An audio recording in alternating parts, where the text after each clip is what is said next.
Students, last time we studied about concept of hybridization. So ਬੇਟਾ ਆਪਾਂ ਦੇਖਿਆ ਹੈ ਕਿ ਹਾਈਬ੍ਰਿਡਾਈਜੇਸ਼ਨ ਦੌਰਾਨ ਇੱਕ ਐਟਮ ਦੇ ਡਿਫਰੈਂਟ ऑर्बिटल्स ਜਿਨ੍ਹਾਂ ਦੀ ਸ਼ੇਪ ਤੇ એનર્ਜੀ ਇੱਕ ਨੇੜੇ ਤੇੜੇ ਹੁੰਦੀ ਹੈ ਉਹ ਮਿਕਸ ਹੋ ਕੇ ਨਵਾਂ ਸੈੱਟ ਬਣਾ ਦਿੰਦੇ ऑर्बिटल्स ਆ that set of orbitals consists of same energy and identical shapes, so that is known as hybridization. ਤਾਂ ਹੁਣ ਆਪਾਂ ਬੇਟਾ ਕਰਨੀ ਉਹਦੀਆਂ types. First type is sp3 hybridisation. ਇਸ ਤਰ੍ਹਾਂ ਦੀ ਹਾਈਬ੍ਰਿਡਾਈਜੇਸ਼ਨ ਦੇ ਵਿੱਚ ਬੇਟਾ ਕਾਰਬਨ ਐਟਮ, ਕਿਉਂਕਿ ਬੇਸਿਕਲੀ ਆਪਾਂ ਆਰਗੈਨਿਕ ਕੰਪਾਊਂਡਸ ਦੀ ਸਟੱਡੀ ਕਰ ਰਹੇ ਹਾਂ, so carbon atom forms just single bonds in its complex. ਜਿੱਥੇ ਕਾਰਬਨ ਦੇ ਸਾਰੇ ਚਾਰੋਂ ਦੇ ਚਾਰੇ ਬੌਂਡ ਸਿੰਗਲ ਬਣੇ ਹੁੰਦੇ ਆ ਉੱਥੇ sp3 ਹਾਈਬ੍ਰਿਡਾਈਜੇਸ਼ਨ ਹੁੰਦੀ ਹੈ। ਸੋ ਉਹਦਾ ਅਟੋਮਿਕ ਨੰਬਰ 6 ਹੈ ਕਾਰਬਨ ਦਾ, 1s2 2s2 2p2 last time ਵੀ ਆਪਾਂ ਕੀਤਾ। ਸੋ ਇੱਥੇ ਦਿਖਾਇਆ ਮੈਂ ਤੁਹਾਨੂੰ ਵੈਲੈਂਸ ਇਲੈਕਟ੍ਰੋਨਸ 2s ਦੇ ਵਿੱਚ ਗਰਾਊਂਡ ਸਟੇਟ ਸ਼ੁਰੂ 'ਚ ਦਿਖਾਇਆ 2s contains 2 electrons and 2p orbitals they contain 2 electrons, ਇੱਕ px ਦੇ ਵਿੱਚ ਇੱਕ py ਦੇ ਵਿੱਚ ਹੈ। then they combine together to form a new set of orbitals। ਪਹਿਲਾਂ excited state 'ਚ ਆਪਾਂ ਦਿਖਾ ਰਹੇ ਹਾਂ ਕਿ they become singly occupied immediately before hybridization।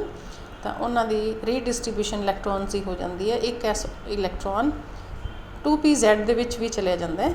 then they mix together, they hybridize to form a new set of sp3 hybrid orbitals in which there are 4 orbitals having same energy।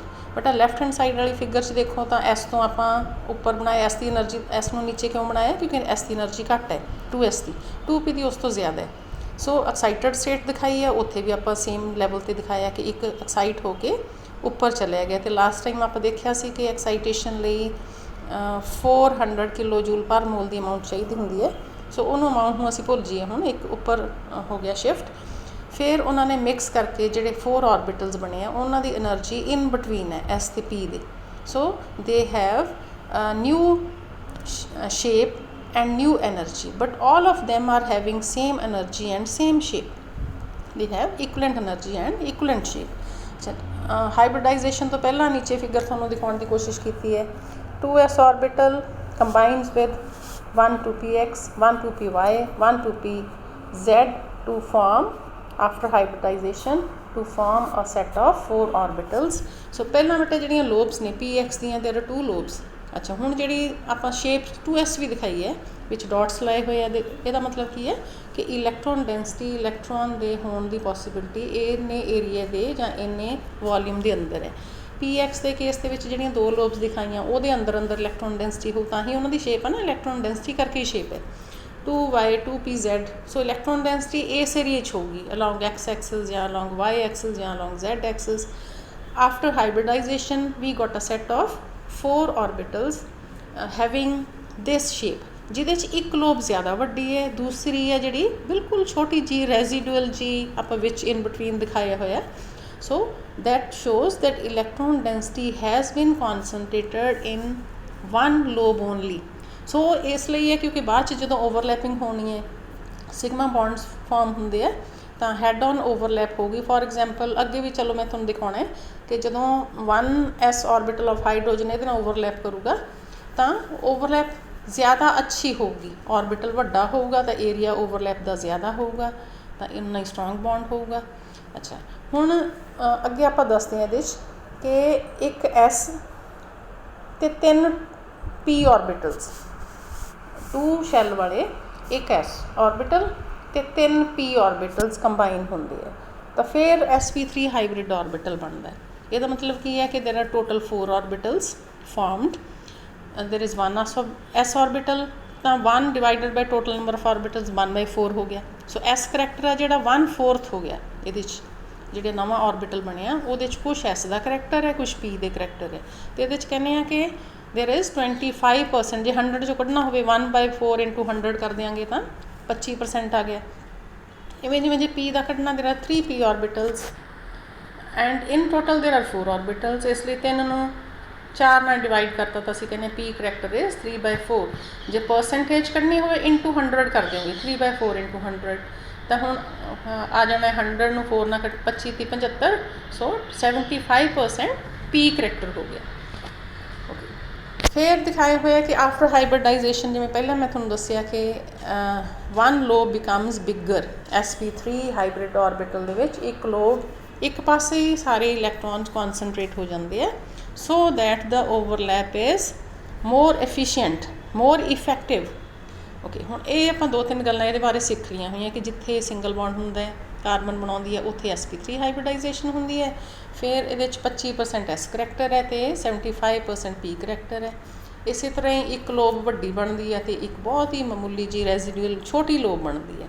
Okay, फिर मैं तुहानूं दिखाई हुई है structure of CH4 molecule, methane, जिथे middle carbon है। Carbon after hybridisation forms 4 orbitals, तो ये जोड़े 4 ऑर्बिटल्स ने 4 sp3 hybrid orbitals, a bigger lobe of sp3 hybrid orbital overlaps with 1s orbital of hydrogen. So hydrogen के विच क्योंकि 1s orbital है उन्होंने आप राउंड शेप तो ही दिखाया हुआ है। ओवरलैपिंग तो बाद 4 CH बॉन्ड्स बन गए। सो आ शेप है टेट्राहेड्रल स्ट्रक्चर है दी, तो हरेक HCH बॉन्ड कार्बन नूं 2 हाइड्रोजन जुड़ियाँ कोई बॉन्ड देख लीए वो बराबर ही होगा, स्ट्रैंथ भी सेम होगी, बॉन्ड एंगल भी सेम है। तो बॉन्ड एंगल टेट्राहेड्रल स्ट्रक्चर के 109 जनरली कहने हो। सो मीथेन के 109 डिग्री 28 मिनट्स, तो अप्रोक्सीमेशन कर लें तो 109.5 असी कह दें कि 109.5 डिग्री का एंगल है in methane. Okay, then coming to the next example ethane, जिथे 2 कार्बन के विच सिंगल बॉन्ड है तो दोनों कार्बनस नूं 3 हाइड्रोजनस लगियां हुई। So here you'll say again each carbon is making 4 bonds, 3 with hydrogens on each carbon and 1 between 2 carbons of CH3 group. Here again because all the bonds formed by the carbon are single bonds, so it is sp3 hybridized। तो ये but आप दिखाया हुआ structure थोड़ा वड्डी करके दिखावा तो हरेक कार्बन से आप 4 ऑर्बिटल्स बनाए है। एक ऑर्बिटल कार्बन का जोड़ा शेडड एरिया है उत्थे ओवरलैप होगी, कार्बन सिग्मा बॉन्ड बन गया। तो राइट हैंड साइड पर या लैफ्ट हैंड साइड पर 3 लोब्स बनाई हुई sp3 हाइब्रिड ऑर्बिटल दियाँ, उन्होंने आप हाइड्रोजन नाल सिरे ते ओवरलैप करता, जोड़ा ओवरलैप्ड एरिया उन्होंने असी शेडड पोर्शन नाल दिखाता। सो देयर आर जी हाइड्रोजन वाला बॉन्ड आ उन्होंने कहिए कार्बन का sp3 hybrid orbital overlaps with 1s orbital of hydrogen. So इस तरह के 3 बॉन्ड हरेक कार्बन बनाती है। तो जोड़ा कार्बन बॉन्ड है that is sp3 hybrid orbital of 1 carbon overlaps with sp3 hybrid orbital of the second carbon. So CC sigma bond is formed and there are 3 CH sigma bonds with each carbon. So tetrahedral carbon, both carbons there is arrangement of bonds, the tetrahedral shape ही बनती है उसकी। So 2 tetrahedrons combine की हुई समझ लो। Okay, then coming to the next type of hybridization that is called sp2 hybridization। अच्छा, ये जो असी स्टडी करना तो असी सानू पहले ही पता होना चाहिए कि sp2 का मतलब की है। मतलब एक s ऑर्बिटल है तो 2 p ऑर्बिटल्स ज्वाइन हो रहे हैं, कंबाइन हो रहे हैं to form a set of sp2 hybridised orbitals.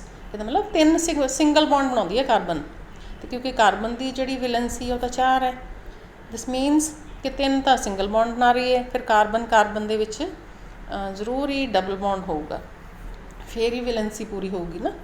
Okay, हुण इनू दिखाउण लई असीं फिर उस तरह ही कीता कि एक 2s ऑर्बिटल बना लिया सिंगली ऑक्यूपाइड। इस बारी ग्राउंड स्टेट नहीं दिखाई, सीधा एक्साइटेड स्टेट तो शुरू हो रहे हैं। एक्साइटेड स्टेट एक 2s ऑर्बिटल दे विच इलैक्ट्रॉन है तो 3 इलैक्ट्रॉन्स 2p ऑर्बिटल्स है। सो तीनों की s भी हाफ फिल्ड है, तो 2p x 2p y 2p z orbitals भी हाफ फिल्ड है। then they combine together to form a set of 3 orbitals this time। एक s तो 2p कंबाइन हो गए तो एक 2p है जो अलग ही रह गया, 2pz है जो वो अलग ही रह गया, वो हाइब्रिडाइज नहीं होया। राइट हैंड साइड पर दिखाया है कि 3 ऑर्बिटल्स sp2 हाइब्रिड ऑर्बिटल्स बन गए, पर एक 2p इट रिमेन्स अनहाइब्रिडाइज्ड।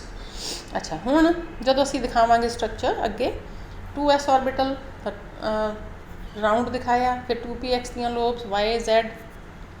सो दिखाए तो सारे ने तीनों, बाद च तीन थोनों मिक्स होंगे नीचे दिखाते एरो ला के कि 2s 2px 2py they mix together to form 3 lobes of sp2 hybridised orbitals या sp2 हाइब्रिड ऑर्बिटल्स। तो हुण फिर एक लोब वड्डी है, एक लोब छोटी है। sp3 नालों की फर्क होया कि जिहड़ा ऑर्बिटल हुण क्योंकि 3 ही मिक्स होए, पहलां 4 मिक्स होए सी, तो इलैक्ट्रॉन डेंसिटी भी उहदे नालों फिर घट जानी, इलैक्ट्रॉन का नंबर घट। इहदा साइज़ sp2 हाइब्रिड ऑर्बिटल का sp3 हाइब्रिड ऑर्बिटल नालों कुछ छोटा होगा। अच्छा, हुण मिक्सिंग तो बाद तुहानूं दिखाते कि sp2 हाइब्रिड ऑर्बिटल्स बन रहे हैं and they are arranged in asymmetric fashion. तो आपस के विच इन्हां दा बॉन्ड एंगल 120 है। कोई भी दो लोब्स ले लीए तो वो 120 ते डायरैक्टेड है। तो इस शेप नूं जिहड़ी बनूगी इहनूं ट्राइगोनल कहांगे। 3 बॉन्ड्स जिहड़े कार्बन दे राउंड बनणगे। तो एक 2pz है जिहड़ा उस तरह ही रह गया अनहाइब्रिड ऑर्बिटल। ओके, हुण राइट हैंड साइड ते की दिखाया है। अच्छा, पहले इन्हूं थल्ले कंप्लीट कर लीए। अच्छा बेटा, उत्ते sp2 ते pz अलग दिखाया है ना। 2pz उन्होंने डिस्टिंक्शन देने वास्ते उत्थे डॉट्स दिखाई हुई इलैक्ट्रॉन डेंसिटी। तो 2pz भी एक इलैक्ट्रॉन हैगा, पर ताकि थोनों पता लग सके वो अलग ने, इसलिए नीचे वाली फिगर दोनों नूं ओवरलैप करके बनी हुई है। 3 sp2 हाइब्रिड ऑर्बिटल दिखाए है तो एक 2pz ऑर्बिटल दिखाया हुआ। सो इस तरह शेप एक कार्बन के अराउंड जैसे ऑर्बिटल्स बनाने होंगे तो इस तरह की बनावांगे। 3 sp2 तो एक 2pz। अच्छा, हुण इहदे विच एक s ऑर्बिटल मिक्स हो रहा है तो 2p ऑर्बिटल्स हो रहे हैं। सो टोटल 3 ऑर्बिटल्स है। जो असीं परसेंटेज करैक्टर जां कढ़ना उहदा s जां p करैक्टर कढ़ना है तो जिन्ने s ऑर्बिटल्स ओवरलैप हो रहा उन्ने divided by total number of orbitals 1/3 हो गया s लिए। सो इहदा 1/3 s करैक्टर है तो p ऑर्बिटल 2 मिक्स हो रहे हैं, 2/3 p करैक्टर है। सो परसेंटेज तुहानूं दस्सिया जे अगे तरह कढ़नी है तो 1/3 नूं 100 नाल मल्टीप्लाई कर लोगे तो परसेंटेज s करैक्टर आ जू। तो ये आ जूगा 100/3 हो गया तो 33.3% s करैक्टर। तो 33 नूं 2 नाल मल्टीप्लाई करोगे तो 66.6% p करैक्टर हो गया। अच्छा, हुण sp2 तुहानूं दस्सिया ही मैं कि it is smaller than sp3 orbitals. So ताकि तुहानूं डिस्टिंक्शन पता लग सके। आ बॉक्स दे विच मैं अलग कढ़ियां हुई। सो बेटा 3 गल्लां दसनियां जो भी हाइब्रिडाइजेशन दसदी शुरू करन वेले कि किस तरह के बॉन्ड्स होणगे, सिंगल होणगे, किन्ने सिंगल बॉन्ड बनणगे, फिर किन्ने s मिक्स हो रहे हैं तो किन्ने p मिक्स हो रहे हैं, उन्हां दा sp करैक्टर किन्ना है, तो जिहड़े साइज़ है sp2 दसांगे कि वो पहले नालों छोटा है। सो about the size of the orbitals, sp2 orbitals are smaller than sp3 orbitals. So next time we'll study about the example for this। आज बेटा इन्ना ही कर लो, काफ़ी है।